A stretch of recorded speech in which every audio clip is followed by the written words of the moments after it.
Well, I figured since I'm here, I'll go through my Big 12 picks for this week.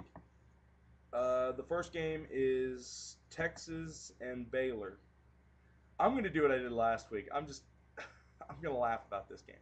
Yeah, Baylor beat Missouri. And congratulations. Really, I'll give Baylor a lot of credit. Nick Florence did a lot better than I thought he would. Or maybe Missouri's worse than I thought they were. But either way, Baylor won that game, and hats off to them. They're not beating the Longhorns. That was easy. Um, Now on to the more competitive games this week. K-State, Missouri. I don't know if Missouri was just disappointing last week against Baylor or Baylor beat them. Maybe somebody from Waco can tell me, and please don't be biased. Just try to tell me straight up. Um, K-State has really played good football this year. I mean, y'all know from my videos about about a month and a half ago, somewhere around there. I thought K-State was awful because they barely beat two FCS teams, but they have really picked it up this year. And if Bill Snyder wins the Big 12 North, I don't care what any other coach has done this year. I don't care that people say the Big 12 North is an inferior conference half, which it is. But still, no matter what, if Bill Snyder wins the Big 12 North, he's got to be coach of the year. He really does. This team has talent, yes, but not the kind of talent that can say, "Hey, we competed with Oklahoma," or "Yeah, I know I'm going to be a little bit of a homer here. Yeah, we sh- they shouldn't have beaten A&M by 48. They shouldn't have beaten some of the teams they have as convincingly as they have. But they've won ball games, and they're playing good physical football, which is missing from the Big 12. Uh, and then Missouri, a spread team, lost a lot of their players last year. Kind of been a disappointment.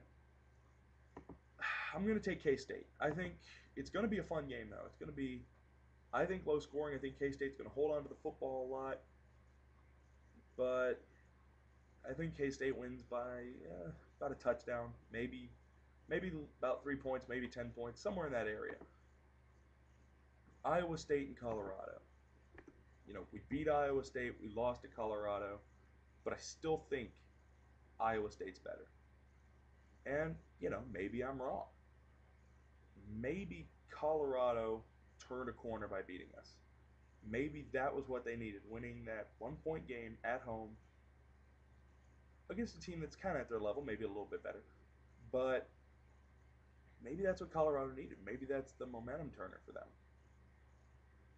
That said, I think Iowa State had some big time opportunities against us. And if they're playing Austin Arnaud instead of Jerome Tiller, it's not 35-10. In fact, I think Iowa State could have made it a much closer game with Austin Arnaud. But the defense has to show up for him. And if Tyler Hansen can play like he did last week, Colorado will win. This is probably, and I cannot believe I'm going to say this is probably going to be the closest game of the week. It might be game of the week. Two mediocre Big 12 North teams are going to be game of the week. Anyway, my head says Iowa State, but my gut says Colorado. So we'll call it a toss-up, although my gut's bigger, so I guess I should go with Colorado. Nebraska, Kansas. Kansas, they've been a disappointment. I I really thought they and Nebraska were just going to walk all over the rest of the Big 12 North. But Kansas has been a big disappointment. And Nebraska, kind of the same thing. 8 turnovers and a loss to Iowa State. I mean, these two teams have been kind of slack jawed. But, in a game of wide open football versus smash mouth football, I got to take smash mouth. That's why I'm going to give Nebraska a close win over Kansas, probably a touchdown, maybe a little bit less. Oklahoma A&M, I picked that in my other video. Got Oklahoma winning that by about 10 or 14.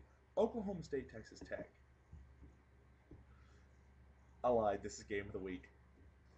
And I can't help but smile about this game because it is going to be an offensive.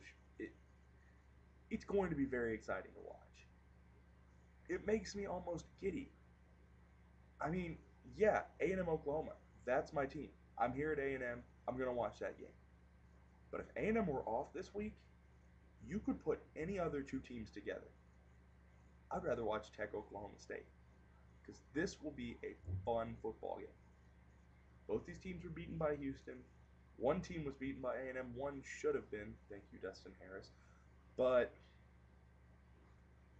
it's going to be a wide open football game. A lot of points. A lot of great sound bites from two fantastic coaches to listen to. And two coaches I really think are the up-and-comers of the Big 12. Anyway, I got to pick one. Who's starting at quarterback for Tech? Is it still Seth Daig or whatever his name is these days?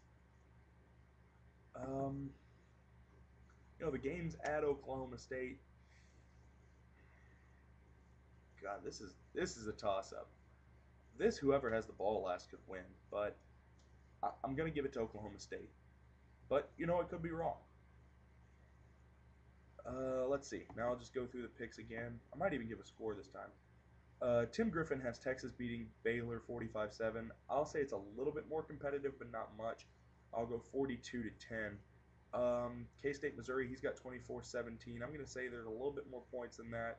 I'll go 31-20, K-State. Iowa State, Colorado, he's got it 24-21.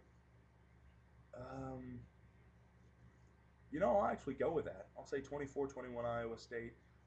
Nebraska, Kansas, 21-16. I'll go 24-14.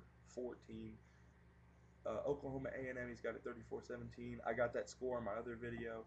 Oklahoma State, he's got 41 to Texas Tech 38.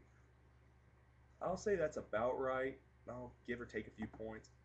But, yeah, we'll just call 41-38. All right. Did I agree with him on every game?